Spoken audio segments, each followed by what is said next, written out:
আজকে অনেক সকালে ঘুমটা ভাঙিয়ে গেল, খেয়াল করলাম লিমা অনেক কাজ করতেছে, কারণ রাত্রে আমি ওরে বলছিলাম সকালে উঠে নাস্তা বানাইবা। তারপর আমিও ঘুম থেকে উঠে গেলাম, উঠে আমি চলে গেলাম ওয়াশরুমে। এইদিকে লিমাও সবকিছু গোছাইতেছে আর অনেক তাড়াতাড়ি করতেছে। আর ওরা আমি নাস্তা বানাইতে বলছি, এই জন্য ওর মনটা অনেক খারাপ। আসলে ওরা যখন কাজ করতে বলি তখন ওর মন খারাপ হয়ে যায়, কিন্তু মোবাইল টিপতে দিলে আর ভালোই লাগে। ঘুমোতে উড়াই আমার রুটি বানায় খাইবো না, ওরা খাওয়াইতাছি রুটি ডাইস এমন রুটি খাওয়াই সেটা দিয়ে দিব। আমি এইদিকে ওয়াশরুমের ভিতর থেকে শুনতাছি লিমা কার সাথে জানি গদর গদর করতেছে। আমি তো জানি ওইগুলো আমারই বলতেছে। যাই হোক, ওর কাছে গিয়ে দেখলাম আটাগুলো পানি দিয়ে মাখতেছে। আর আমার লগে আজকে কথা কয় না, কারণ সকাল সকাল হয় ঘুম থেকে উঠে কাজ করতেছে, মোবাইল টিপতে পারে নাই, এই জন্য তার মুখের দিকে চাউন যায় না। যাই হোক, আমার কথা হয়েছে আমি সকালবেলা খাবার পাইলি হয়েছে। এরপর লিমা ফ্রিজ থেকে ডিম বাড়ি করলো। আমি বলছিলাম একটা ডিম বাঁচতে, সে বললো না দুটা ডিম বাঁচবো। আসলে সবসময় বেশি বেশি খরচ করার বেলায় সে আগেই থাকে। দেখেন মুখটারে করে কেমন, আর আমার দিকে তো তাকাই না, মনে হয় একটা কালনাগিনী সাপ। আর আমি ভিডিও করতেছি, দেখার পর তো আরো জ্বলতেছে। এরপর লিমা পিএস কাটতেছে। আসলে লিমা অনেক সুন্দর করে পিএস কাটতে পারে, ওর মতো পিএস কাটার চেষ্টা অনেকবার করছি কিন্তু পারি নাই। আসলে এইগুলো মেয়েরাই খুব সুন্দরভাবে করতে পারে। কি রে, কত দূর হইছে? দেখো না, চোখ নাই। যাই হোক, ওর সাথে কথা না বলাই ভালো। এই যে দেখেন, আপনাদের সেদিন রাতে যে দেখাইলাম যে শিয়ালটাকে, এই যে দেখছেন ওই সামনে জায়গাটা দেখেন, ওই আসলে মূলত ওই জায়গার ওই যে ওইগুলোর ভিতর থেকে শিয়ালটাকে, বুঝছেন, সন্ধ্যা হইলেই শিয়ালটাকে শুরু করে দেয়। এটা আসলে একদম গ্রাম সাইড তো, বুঝছেন।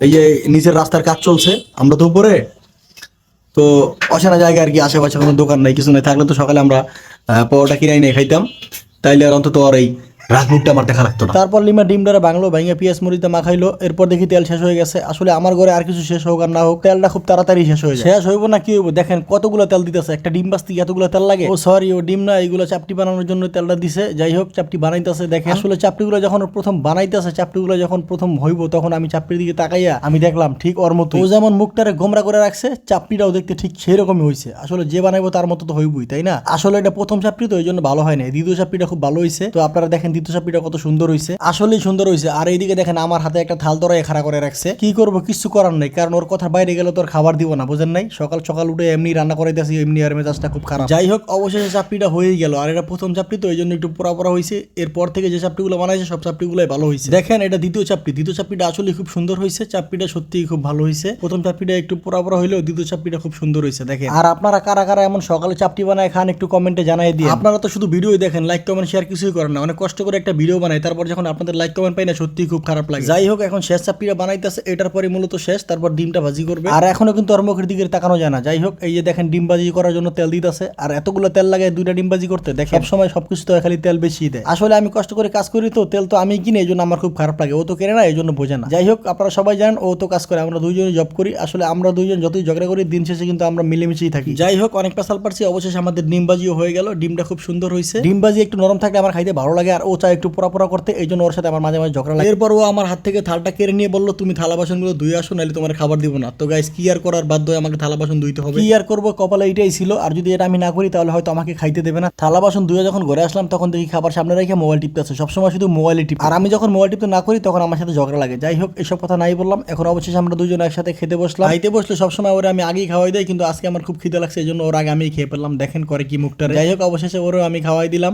আর সত্যি বলতে রুটিটা খুব ভালো হয়েছে, খুব মজা হয়েছে। এরকম নাস্তা অনেকদিন পর করলাম, তাই অনেক ভালো লাগলো। আপনাদের মাঝে ভিডিওটা শেয়ার করলাম। আমরা মাঝে মাঝে এরকম নাস্তা করি। আপনারা কারা কারা এরকম নাস্তা করেন কমেন্টে বলে যায়। আর অবশ্যই ভিডিওটা লাইক কমেন্ট শেয়ার করবেন।